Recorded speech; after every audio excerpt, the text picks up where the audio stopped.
இந்த வீடியோவில் நம்ம என்ன பார்க்க போகிறோம் அப்படின்னா கான்சென்ட்ரிக் ஸ்ப்ரிங்ஸ் அப்படிங்கிற கான்செப்ட்ஸ் கீழே எப்படி அன்னோன் ஸ்ட்ரெஸ்ஸை வந்து ஃபைண்ட் பண்ணலாம் when particular amount of load is applied அப்படிங்கிறதான் பார்க்க போகிறோம். ஓகே, சமூக போலாம். Two concentric helical springs of same length are wound out of the same wire circular in cross section and supports a compressive load P. அதாவது ரெண்டு helical spring கான்சென்ட்ரிக்காக place பண்ணியிருக்காங்க, same length, same material, அப்புறம் circular cross section. இது எல்லாமே சேர்ந்து என்ன அப்படின்னா ஒரு காமன் லோட் பி அப்படிங்கிற லோடு அப்ளை பண்ணுற மாதிரி சுச்சுவேஷன் சொல்லியிருக்காங்க. The inner spring consist of 20 turns and mean diameter of 16 mm. அதாவது இன்னர் ஸ்ப்ரிங்கோட மீன் டயமீட்டர் 16 சென்டிமீட்டர் கொடுத்துருக்காங்க, அதோட நம்பர் ஆஃப் டர்ன்ஸ் வந்து என்ன கொடுத்துருக்காங்க அப்படின்னா 20 கொடுத்துருக்காங்க. And outer spring has 18 turns and mean diameter of 20 centimetre. Outer ஸ்ப்ரிங்குக்கு மீன் டயமீட்டர் 20 சென்டிமீட்டரும் நம்பர் ஆஃப் டர்ன்ஸ் வந்து 18 கொடுத்துருக்காங்க. Calculate the maximum stress in the spring if the diameter of wire is equal to 1 centimeter and P load is equal to 100 Newton. அதாவது ரெண்டு ஒயருமே same wire diameter, அது ரெண்டுமே அதாவது DI inner ஸ்ப்ரிங்காக இருக்கட்டும் இல்லை outer ஸ்ப்ரிங்காக இருக்கட்டும், ரெண்டோட ஒயர் டயமீட்டருமே சேம் தான். அதுக்கப்புறம் ரெண்டுலேயும் ஆக்ட் ஆகக்கூடிய டோட்டல் லோடு வந்து 1000 நியூட்டன் அப்படின்னு கொடுத்துருக்காங்க. ஓகே, இப்போ சம்மளோட டேட்டாஸை வந்து நம்ம கால்குலேட் பண்ணலாம். ஃபஸ்ட்டு லோடு வேல்யூ பார்த்தீங்க அப்படின்னா இந்த ரெண்டு ஸ்ப்ரிங் நம்ம டயக்ராமில் காட்டியிருக்க மாதிரி உள்ள ஒரு ஸ்ப்ரிங் இருக்குது, வெளியே ஒரு ஸ்ப்ரிங் இருக்குது. உள்ள ஸ்ப்ரிங்கோட மீன் டயமீட்டரை கேபிட்டல் டிஐனும் வெளியே உள்ளதுக்கு கேபிட்டல் டி நாட்டும். ஒயர் டயமீட்டர் உள்ள ஸ்ப்ரிங்குக்கு ஸ்மால் டிஐனும் வெளியே உள்ள ஸ்ப்ரிங்குக்கு ஸ்மால் டி நாட்டுன்னு மென்ஷன் பண்ணியிருக்கேன். ஃபைன். நமக்கு இந்த சம்மை பொறுத்த வரைக்கும் அவுட்டர் ஸ்ப்ரிங்கோட மீன் டயமீட்டர் என்ன கொடுத்துருக்காங்க அப்படின்னா 20 சென்டிமீட்டர், இன்னர் ஸ்ப்ரிங்கோட mean diameter 16 centimetre. Number of turn பார்த்தீங்க அப்படின்னா அவுட்டர் ஸ்ப்ரிங்கோட டர்ன் வந்து 18 நம்பர்ஸ் இருக்குது, 18 நம்பர் ஆஃப் டர்ன்ஸ் இருக்குது. இன்னர் ஸ்ப்ரிங்கில் 20 நம்பர் ஆஃப் டர்ன்ஸ் இருக்குது.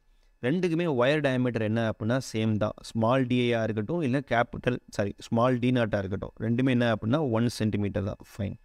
அதுக்கப்புறம் இந்த ரெண்டு ஸ்ப்ரிங்லையும் சேர்த்து ஒரு லோடு ஆக்ட் ஆகுது, கம்ப்ரஸிவ் லோட். அதோட வேல்யூ என்ன அப்படின்னா 1000 நியூட்டன். அதாவது ஸ்ப்ரிங் இன்னர் ஸ்ப்ரிங்லையும் அவுட்டர் ஸ்ப்ரிங்லையும் சேர்த்து ஒரே லோடு ஆக்ட் ஆகுது 1000 நியூட்டனுக்கு. அப்போது load acting on inner spring plus load acting on outer spring ரெண்டோட சம்மேஷன், இன்னர் ஸ்ப்ரிங்கோட லோடு அவுட்டர் ஸ்ப்ரிங்கோட லோடு ரெண்டையும் சேர்த்திங்க அப்படின்னா டோட்டல் லோடு என்ன கொடுத்துருக்காங்க அப்படின்னா 1000 நியூட்டன் கொடுத்துருக்காங்க. ஃபைன். என்ன கேட்டிருக்காங்க அப்படின்னா maximum stress induced in each spring, ரெண்டு ஸ்ப்ரிங்லேயும் தனித்தனியாக என்ன மேக்ஸிமம் ஸ்ட்ரெஸ் இருக்குது அப்படின்னு கேட்டிருக்காங்க. So initially we should understand the concept behind that. ஒரு கான்சென்ட்ரிக் ஸ்ப்ரிங் அப்படின்றப்போ என்ன கான்செப்ட் அது உள்ளே இருக்குது அப்படின்னு பார்க்கலாம். இந்த ப்ராப்ளமில் பர்டிகுலராக நமக்கு என்ன கால்குலேட் பண்ண வேண்டியது இருக்குது அப்படின்னா ஸ்ட்ரெஸ் கால்குலேட் பண்ணணும். Tau is equal to 16WR divide by D cube அப்படிங்கிற ஃபார்முலாவை யூஸ் பண்ணி நமக்கு சம்மில் எல்லாம் கொடுத்துருக்காங்க அப்படின்னா டோட்டல் லோடு கொடுத்துருக்காங்க. ரெண்டு ஸ்ப்ரிங்குக்கு ஒரே லோடு கொடுத்தாங்க அப்படின்னா இந்த லோடை ரெண்டு ஸ்ப்ரிங்குமே ஷேர் பண்ணிக்கும். அதாவது டோட்டல் லோடு பி அப்படிங்கிறப்போ இன்னர் ஸ்ப்ரிங்குக்கு WI, அவுட்டர் ஸ்ப்ரிங்க்கு W0, இந்த ரெண்டையும் ஆட் பண்ணிங்க அப்படின்னா டோட்டல் லோடு. ஸோ எவ்வளோ லோடு கொடுத்தாலும் அந்த லோடை எத்தனை ஸ்ப்ரிங் இருக்குதோ அத்தனை ஸ்ப்ரிங்கும் என்ன பண்ணிக்கோ அப்படின்னா ஷேர் பண்ணிக்கோ அப்படிங்கிறதா first concept. So total load P is equal to inner spring load outer spring load. Fine. Second என்ன அப்படின்னா both springs R same length, ரெண்டுமே சேம் ஹைட்டு, இன்னர் ஸ்ப்ரிங்காக இருக்கட்டும் இல்லை அவுட்டர் ஸ்ப்ரிங்காக இருக்கட்டும் சேம் ஹைட் அப்படிங்கிறதுனால ரெண்டுமே சேர்ந்து கம்ப்ரஸ் ஆகிறப்போ ரெண்டோட டிஃப்ளெக்ஷன் என்னவாக தான் இருக்கும் அப்படின்னா சேமாக தான் இருக்கும். அதாவது அவுட்டர் ஸ்ப்ரிங் எவ்வளோ டிஃப்ளெக்ட் ஆகுதோ அதே அளவு தான் இன்னர் ஸ்ப்ரிங்கும் என்ன ஆகும் அப்படின்னா டிஃப்ளெக்ட் ஆகும். So when both springs are in same length the deflection also same. Inner ஸ்ப்ரிங்கோட டிஃப்ளெக்ஷனும் சரி, அவுட்டர் ஸ்ப்ரிங்கோட, அதாவது இந்த சம்மில் கம்ப்ரெஷன், இன்னர் ஸ்ப்ரிங்கோட கம்ப்ரெஷன் அவுட்டர் ஸ்ப்ரிங்கோட கம்ப்ரெஷன் ரெண்டுமே சேம் தான். And when both are made up of same material ரெண்டோட மாடுலஸ் ஆஃப் ரிஜிடிட்டி வேல்யூ சேமாக தான் இருக்கும். ஏன்னா ஒரே மெட்டீரியல் தானே, மாடுலஸ் ஆஃப் ரிஜிடிட்டிங்கிறது மெட்டீரியல் ப்ராப்பர்ட்டி, அது மாற போகிறது கிடையாது. So when both springs are made up of same material modulus of rigidity is same. So இந்த கான்செப்டை யூஸ் பண்ணி தான் நம்ம என்ன பண்ண போகிறோம் அப்படின்னா சம்மை சால்வ் பண்ண போகிறோம். ஓகேவா? Okay, fine. சம்மில் என்ன கேட்டிருக்காங்க அப்படின்னா ஸ்ட்ரெஸ் கேட்டிருக்காங்க, அதை எப்படி ஃபைன் பண்ணலாம் அப்படிங்கிறத பார்க்கலாம்.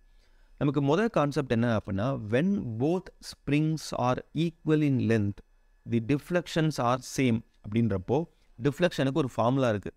Deflection is equal to 64W capital R N divided by C small d power 6.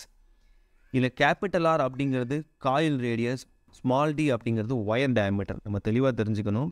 ஒரு ஸ்ப்ரிங் அப்படின்னா அதோட காயில் மீன் டயமீட்டரை கேபிட்டல் டின்னு மென்ஷன் பண்ணுவோம், ஒயர் டயமீட்டரை ஸ்மால் டின்னு மென்ஷன் பண்ணுவோம். அப்போ ஆர் அப்படி கேபிட்டல் ஆர் அப்படிங்கிறது capital D by 2 mean coil radius. ஓகேவா? ஸோ இது mean coil radius, number of coils, smallness of rigidity, wire diameter. இது அவுட்டர் ஸ்ப்ரிங்குக்கு ஃபார்முலாவை எழுதிக்கிறேன், அதே மாதிரி இன்னர் ஸ்ப்ரிங்குக்கும் எழுதிக்கிறேன். இது ரெண்டுமே சேம் தான். When both springs have same length, அதோட டிஃப்ளெக்ஷன் தான் இருக்கும், சேமாக இருக்கும். அப்போ இந்த ரெண்டு ஃபார்முலையும் நான் ஈக்குவேட் பண்ணுறேன். ஈக்குவேட் பண்ணதுக்கப்புறம் எதெல்லாம் கேன்சல் ஆகும்? 64 கேன்சல் ஆகிடும். 64 கேன்சல் ஆகிடும்.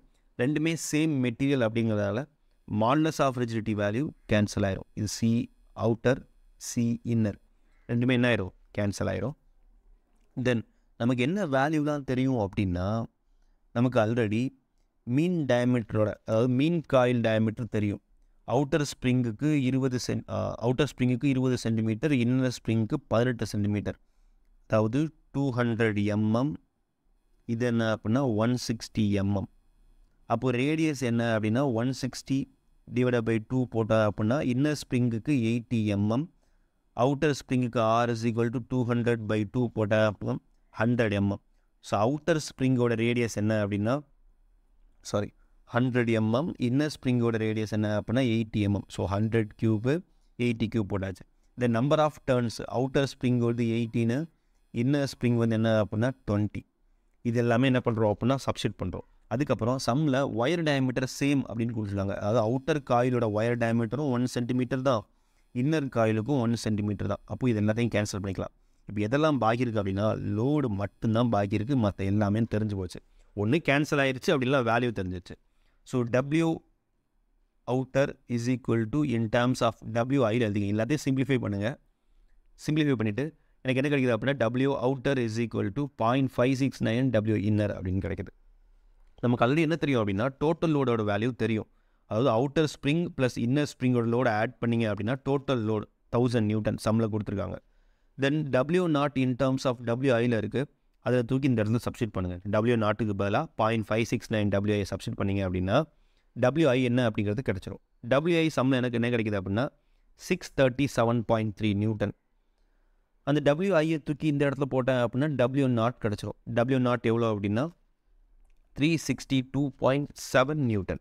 That's it. நமக்கு ரெண்டு ஸ்ப்ரிங்லேயும் ஆக்ட் ஆகக்கூடிய லோடு வேல்யூ கிடச்சிருச்சு. லோடு கிடச்சிட்டாலே ஸ்ட்ரெஸ்ஸை ஃபைன் பண்ணிடலாம். நமக்கு எல்லா பேராமீட்டரும் தெரியும். அப்படிங்கிறப்போ ஸ்ட்ரெஸ் ஃபார்முலா பார்த்தீங்க அப்படின்னா 16W capital divide by pi D cube. நமக்கு ரேடியஸ் தெரியும், ஒயர் டயமீட்டர் தெரியும், லோடு இப்போ தான் கண்டுபிடிச்சிருக்கோம். இன்னருக்கும் சரி அவுட்டருக்கும் சரி அந்த லோடு வேல்யூவை சப்ஸ்டியூட் பண்ணிட்டோம் அப்படின்னா நமக்கு ஸ்ட்ரெஸ் வேல்யூ என்னங்கிறது ரொம்ப ஈஸியாக கிடச்சிரும். So only thing we need to understand is சம்மில் சேம் ஸ்ப்ரிங் லென்த் கொடுத்தா, சேம் மெட்டீரியல் கொடுத்தா அந்த கான்செப்டை எப்படி நம்ம ஃபார்முலா யூஸ் பண்ணிக்கணும் அப்படிங்கிறது தான். Okay, this is how we can solve a concentric electric spring problem to calculate the shear stress. Thank you.